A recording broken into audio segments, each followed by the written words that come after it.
After being together for a number of years, my partner and I decided to start a family.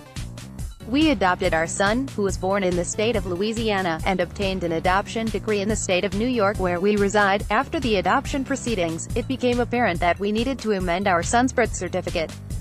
He was experiencing health issues, as he was born prematurely, and we needed his birth certificate to list us as legal parents in order to add him to our health insurance plan.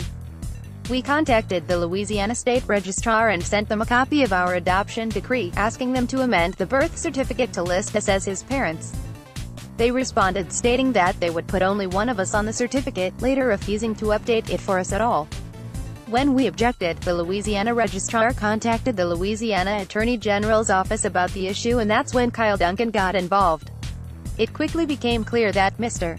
Duncan was not simply a lawyer defending a client, but rather that he was an ideologue committed to denying legal recognition to same-sex couples. Rather than process a simple amendment that would have enabled us to take the best care possible of our child, Mr. Duncan commandeered tens of thousands of taxpayer dollars money into a campaign to deny the legal recognition of our family. We challenged the denial in federal court and were granted relief by a district court judge.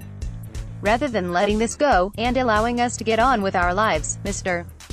Duncan appealed our case to the Fifth Circuit Court of Appeals, where we won again.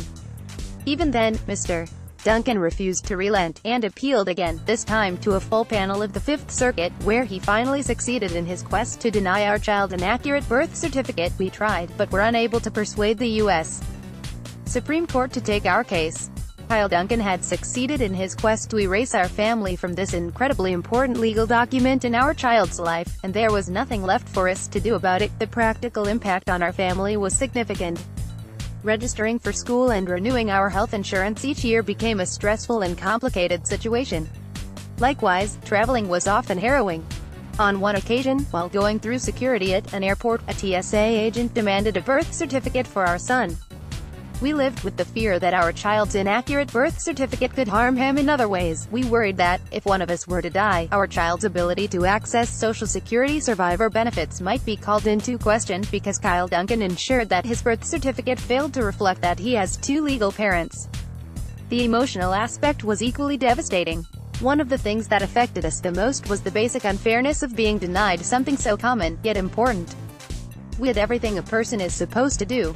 We paid our taxes, obtained a valid adoption decree and complied with every requirement, but in the end, our family didn't fit within Mr. Duncan's worldview, and he was determined to use his position to render our family second class. In 2015, we held our breaths as Mr. Duncan again stood before the Fifth Circuit using the same offensive arguments to defend Louisiana's marriage laws that discriminated against same-sex couples. Fortunately, before that court had a chance to rule, the United States Supreme Court issued its landmark ruling in Obergefell v. Hodges, holding that a fundamental right to marry is guaranteed to same-sex couples under the U.S. Constitution. We called the Louisiana Registrar, who surprised us by letting us know that they had been waiting for our call. They said that our amendment would be the first birth certificate they issued after Obergefell. All we had to do was send a check, and that's all it should have ever taken. We never gave up on trying to secure all of the legal protection entitled to our child, but Kyle Duncan did everything in his power to make that quest costlier, in time, money and energy, than it ever should have had to be. Duncan's record, of which our story is only a part, makes plain that he cannot be trusted to fairly administer justice to LGBT litigants, and therefore should not confirmed to a lifetime appointment on the Fifth Circuit Court of Appeals. Oren Adar lives with his family in Florida.